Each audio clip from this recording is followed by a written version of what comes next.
My name is Dylan Robinson, and this is my story. I was born on June 9th, 1993, and that's when my story began. My mother had me when she was 18 years old, when she was in high school, and my father was out of high school, and they didn't plan on having me. I was a mistake, if you would. And so on the outside, everything looked pretty picture perfect. Had the strong, tough, professional boxing dad and a beautiful mom who was a model, but on the inside, it was a different story. The fighting wasn't just in the ring, it was in home. So when my parents began to fight, the noise carried where that's all you could hear. And as a little kid, from birth all the way up until 10 years old or so, every single night my parents would begin to argue, and I remember getting so tensed up and very anxious and nervous because I knew what would happen, and begin to hear them raise their voices and begin to cuss each other. And it wasn't just normal fighting, normal arguing. It was yelling and saying very vulgar things, things that I'll never forget. Man, it was so hard. It was so hard to be a little kid and then go to school the next day and act like nothing happened. But it did about every single night. Man, that physical and verbal abuse took place, and eventually my parents split up, and it was hard. Eventually in the 7th grade, my dad and his girlfriend had a baby, and I was so excited because that was my first biological sibling. Yeah, eventually he was born, and then exactly what I feared took place. He got older, and fighting went to a whole nother level. I remember holding my 2 brothers into my chest in the middle of the night, hearing bloody scream, murder that you'll never be able to get out of your mind. I remember hearing glass break on the walls. I remember bodies flying against the other room. I remember just screams and yelling and cries, and I would just tell them, hey, it's gonna be okay, it's gonna be okay. And my 2 brothers would just start crying. I would just comfort them, and we'd go to school the next day like nothing happened. And DFS, which is social services, got involved, and eventually they took my little brother Jagger, and that broke me. That absolutely broke me. I would see him once a week for 30 minutes. I saw him in downtown Springfield, Missouri, and about after the 30 minutes would get over, I'd be with my dad, and the social services lady would walk down with me and my brother and my dad, and Jagger would hold my hand, and he was just a little kid, but he knew what was about to take place. And there we'd be walking down, and he'd start squeezing my hand tighter and tighter, and finally that social services lady would yank his hand from me, and he would just start screaming, I want to go with my big bubby, I want to go with my big bubby. And I just remember just looking at him and trying not to cry, and I was trying to be stable there in front of him, and he was just bawling, I want to go with my big bubby.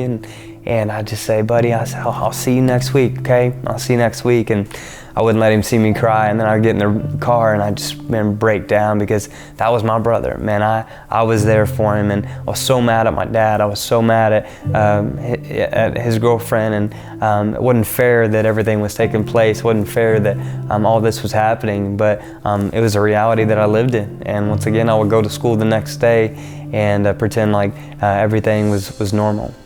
So I always struggled throughout school because man, I had all this dysfunction behind the scenes, and I just didn't care in school. I just, I was just thinking about what was gonna happen when I got home, and I just developed that mentality of who cares. And so by the time I'm 14, I started experimenting with drugs. That's all I was accustomed to. Everyone in my family on a certain side did that, and so that was something where I thought I was cool, but it was something that it was just pretty normal. And so then by the time I was 16, that's when drugs really took over my life. I remember taking drugs before the school bell started, and then once the high wore off, I remember crunching up pills and snorting them right there at the desk in high school, and man, I just didn't care. My grades started going downhill like crazy. I was an athlete, but my junior year, I got an assault charge, and I didn't get to play baseball, and so my whole life was headed down. I was about to drop out of high school because there was no way I was going to graduate because of all the school that I'd missed, and so I just really began to give up. Prescription pills was something that was taking me over. It was K2 in the mornings, sometimes weed laced with other prescription pills, but I just began to snort pills all the time, and I was drunk. I mean, as soon as school got out, I just started hitting the fifth of vodka or whatever, and I drank my pain away. I was high all the time. There was a 3-month period where I would smoke before school, I would take pills during school, and then after school I would smoke more and drink more and take more pills, and I began to give up on high school, and so man, I'm ready just to call it quits. So my junior year, there I was, got the assault charge, didn't get to play baseball, got put on house arrest for a little bit.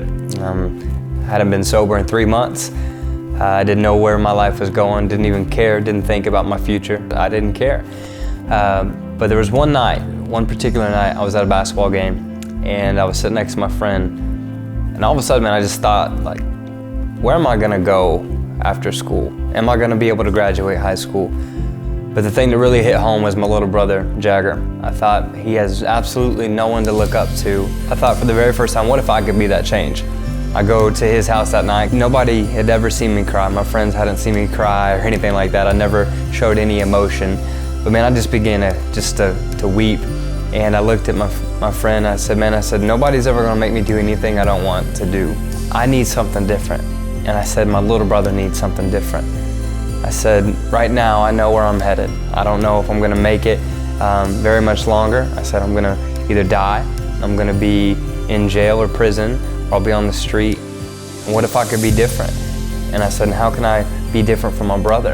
And that day, man, I made a decision that would forever change my life. I made a decision to quit going down the same route that I was going. So I woke up that very next day. It was the first time I was sober in 3 months.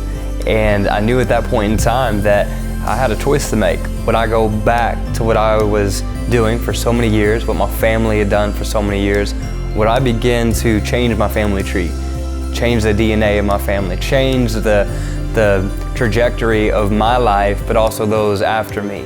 And on that day, February 21st of 2010, made a decision that forever changed my life. I never went back to the drugs, never went back to the fighting, alcohol, and all of that stuff, man. I never went back. And it wasn't easy though. There were so many choices that I had to make, but it wasn't just one big choice. It was choices each and every day. Choose today, and the next day, and the next day. It was tough for me. I had to sacrifice friends. I had to sacrifice family, and I was put in the middle at times of, do you love me anymore or not? But I knew that if I continued on the route that I was going, that I wouldn't make it, that I would be another statistic, that I would die, that I would be in prison or I'd be on the street. And I never went back. I'm a testament of, in one moment, you can change. You don't have to wait 30 years down the road. Like I can say at 16 years old, in one moment, I never went back. And rather than being 30, 40, 50 years old, where I wasted all these other years, in one moment I made those changes, and it forever changed my destiny. So I hope that when you hear my story, you hear the power of choice. We're all one choice away for forever changing our destiny.